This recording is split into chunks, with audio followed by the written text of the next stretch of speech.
Ever wonder if you can use regular sewing machine needles in your serger? Or what makes those ELX 705 needles so special? Hi Serger Bees, I'm Sookie, your serger coach, here to help you build confidence with your serger, one stitch at a time. By the time this video is over, you'll know exactly which needle to use, when to change it, and the one needle rule you never want to break. Let's start with the basics. Before you ever thread your serger or start stitching, you need to know which needle your machine was made for. The first thing to check is your serger manual and look for the section that talks about the needle and thread. Keep in mind, every machine is different and it should tell you exactly which needle system your serger is designed for. You usually find this printed somewhere inside the machine or in your manual. And if you need help with this, feel free to drop your make and model below in the comments, and I'd be happy to help try and research this for you and suggest some needles. Most home sewing machines and many sergers use a standard needle system called HAX1. You might also see it listed as 130/705H or 15X1, depending on the brand.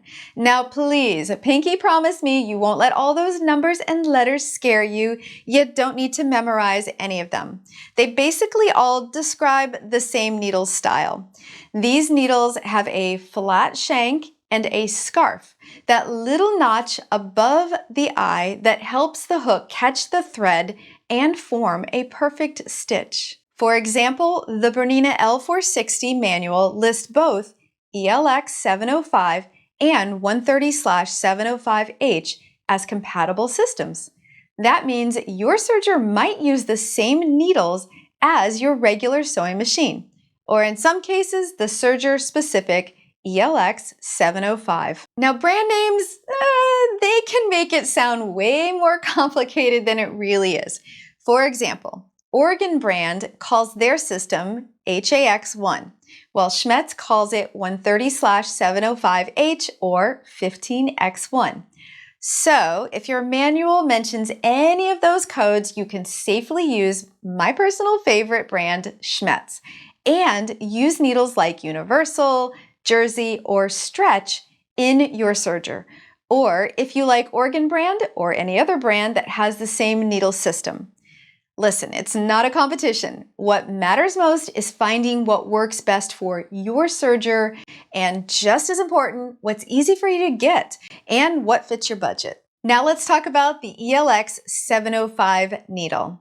This needle was designed specifically for the high speeds of a serger. According to Schmetz, the ELX 705 has a reinforced blade for extra strength and two grooves that help form specialty serger stitches. The point is slightly rounded, making it versatile for both knits and wovens. Think of the ELX 705 as the pro athlete of serger needles. It's built for speed and precision, keeping your stitches balanced and even when you're stitching fast or through thicker fabrics. But this is really important. Please don't forget it. The ELX 705 is made only for sergers and cover stitch machines. It might look like a regular needle, but it's a little longer, and using it in a sewing machine can actually hit and damage the bobbin case. All right, let's talk about one simple habit that keeps your serger happy: changing your needles. Manufacturers recommend swapping them out every 6 to 8 hours of sewing time. It's not just about sharpness. Over time, the tip can develop tiny burrs or bends you can't even see. Those small imperfections cause skipped stitches, thread breaks, and even snagged fabric. So if your serger starts acting up, try putting in a fresh set of needles before adjusting anything else. You will be so surprised how often that quick change fixes the problem. Now let's pair your fabric with the perfect needle. For most projects, a universal needle is a great go-to.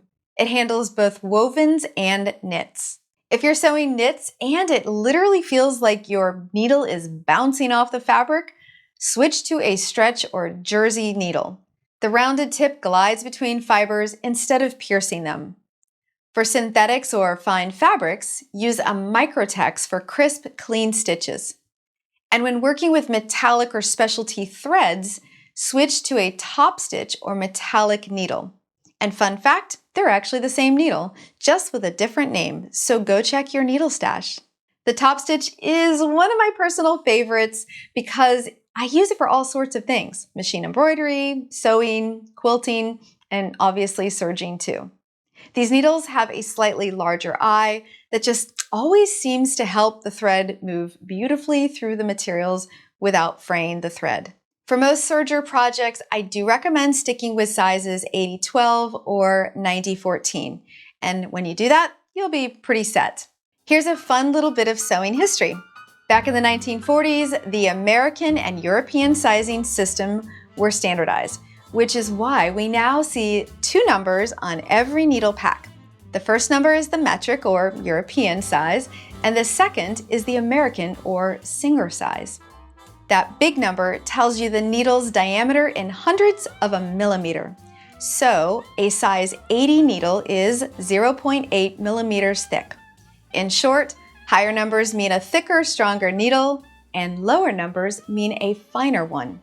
So a 90-14 needle would be a perfect match for heavier materials. And remember, there are no needle police standing over your shoulder. So if you find a needle that works beautifully with your fabric and it gives you the stitch that you love and that you're looking for, then it's the right one for you.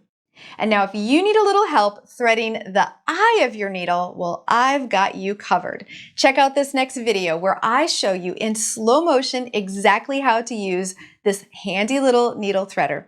And until I see you next time, I hope you have a creative day. Bye-bye.